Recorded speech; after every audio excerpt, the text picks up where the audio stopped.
कोई भी quadratic equation जब लिखा जाएगा तो कुछ इस फॉर्म में लिखा जाएगा। ये इक्वल टू जीरो का मतलब हुआ कि ये एक इक्वेशन को इंडिकेट करता है।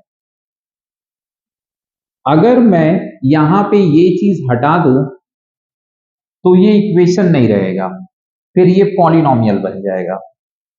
और ये पावर 2 होने की वजह से जो वेरिएबल्स यहां पे यूज हुआ है x और a b c अपन जो यूज कर रहे हैं यहां पे, इसे हम लेंगे real number a b and c। इसे आप सपोज कर लो कि ये रियल नंबर है, या +1 में जाओगे तो ऐसे बोला जाएगा कि बिलोंग्स टू रियल नंबर। ठीक है, सो देखिए ये बी सी रियल नंबर है, लेकिन x इसमें वेरिएबल है, और वेरिएबल पे जो मैक्सिमम पावर है वो कितने की है, 2 की। तो that's why we called this is the quadratic equation. ये इक्वल टू जीरो नहीं होता तो इसे हम बोलते क्वाड्रेटिक पॉलिनोमियल। क्या बोलते, क्वाड्रेटिक पॉलिनोमियल। अब देखो ये क्वाड्रेटिक इक्वेशन को जब आप सॉल्व करोगे तो इसके दो वैल्यू आएंगी। कितनी वैल्यू आएंगी, दो वैल्यूज आएंगी, या आप बोल सकते हो कि दो जीरोज आएंगे। उन्हें हम जीरोज भी बोलते हैं और वैल्यू भी बोलते हैं, या इस क्वाड्रेटिक इक्वेशन के रिजल्ट। तो कितने आएंगे, दो। क्यों, क्योंकि मैक्सिमम पावर कितने की है, 2 की, इसलिए इसके कितने जीरोज होंगे, दो। मतलब इसका रिजल्ट x की वैल्यू, कितनी वैल्यू आएगी x की, 2। समझ में आ रहा है, मैं रिजल्ट की बात कर रहा हूं। अब देखो ये जो जीरोज होंगे इसे हमने एज्यूम कर लिया, मान लिया कि वो अल्फा और बीटा है। क्या है, अल्फा और बीटा। तो इन जीरोज का इस इक्वेशन के साथ एक रिलेशन होता है।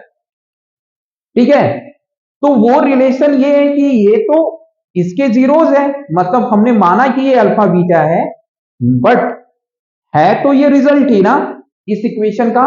सपोज करके तो हम अल्फा बीटा चल रहे हैं, लेकिन आएगा तो दो रिजल्ट, तो उसी रिजल्ट की बात कर रहे हैं, है ना, तो वो अल्फा बीटा हो गए। अब इनका इस इक्वेशन के साथ जो रिलेशन है वो इनके कोफिशिएंट में होगा, मतलब जैसे ए बी और सी के साथ। तो कैसा रिलेशन है, तो वो रिलेशन है कि इन जीरोस को जब आप ऐड करोगे, यानी सम ऑफ द जीरोस जब करोगे तो मिलेगा minus coefficient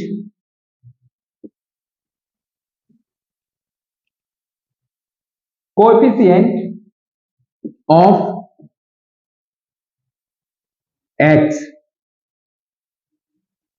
upon coefficient of x square.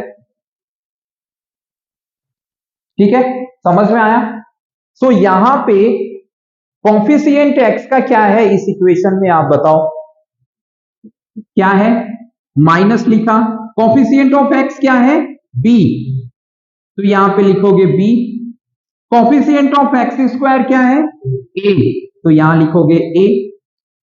तो ये हो गया sum of the zeros minus b upon a। इसी तरीके से इनके प्रोडक्ट में भी रिलेशन है, अल्फा इंटू बीटा, यानी प्रोडक्ट ऑफ द जीरोस। ये होगा क्या, तो ये होगा constant terms upon, constant term कौन सी होती है, तो ये जिसमें वेरिएबल ना लगा हो,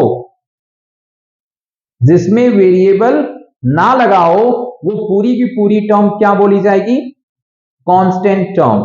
ठीक है, सो कांस्टेंट टर्म अपॉन, यही चीज रिपीट करेंगे, coefficient of x square.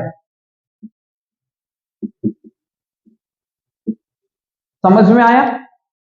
So constant term क्या है, c, coefficient of x square क्या है, a। सो देखो प्रोडक्ट ऑफ द जीरोस क्या हुआ, c अपॉन a। समझ में आया। तो ये अल्फा और बीटा का क्वाड्रेटिक इक्वेशन के साथ रिलेशन होता है। क्या होता है? रिलेशन। अब देखो, ये तो हो गया कि इससे अल्फा प्लस बीटा और अल्फा इंटू बीटा और अल्फा और बीटा निकाल सकते हैं, है ना, और उनके कॉफिशिएंट में एक रिलेशन डेवलप कर सकते हैं। सेकेंड थिंग्स, सपोज करो कि आपको अल्फा बीटा दिया हो या सम ऑफ द जीरोस दिया हो और प्रोडक्ट ऑफ द जीरोस दिया हो, तो आपको बोल दिया जाए कि ये बनाओ, तो बन जाएगा। मतलब ये दिया हो तो ये बन जाएगा, या सिर्फ अल्फा और बीटा पता हो तो भी ये बन जाएगा। समझ में आया? समझ में आ रहा है ना? तो देखो बनेगा कैसे। ये बनेगा x square minus S x plus P. ये मैं बना रहा हूं क्वाड्रेटिक पॉलिनोमियल। क्या बना रहा हूं? Quadratic polynomial.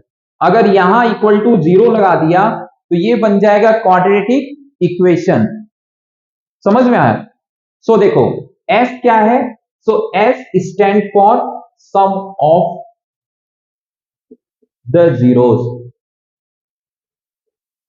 ठीक है, और P stand for product of the zeros. समझ में आया?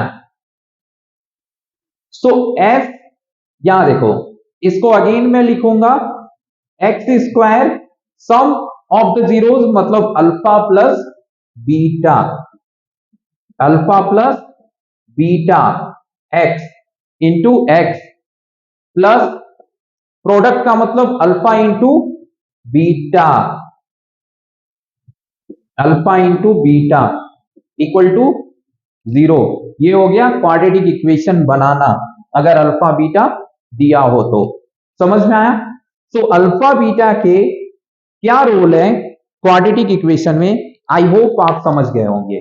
अल्फा बीटा बेसिकली जीरोस होता है on the basis of the assumptions, क्योंकि हम रियल वैल्यू लेकर नहीं चलेंगे, ठीक है। सो अल्फा और बीटा यहां पे हमने एज्यूम किया कि इसके जीरोस होंगे, और अगर जीरोस हैं तो कॉफिशिएंट में क्या होगा? रिलेशन होगा अल्फा और बीटा का। तो कैसे? So alpha plus beta equal to minus coefficient of x upon coefficient of x square, alpha into beta equal to constant term upon coefficient of x square, ठीक है।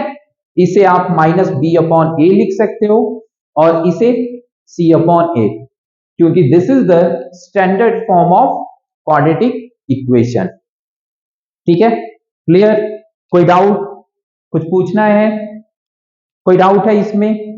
समझ में आया अल्फा बीटा का क्या रोल है?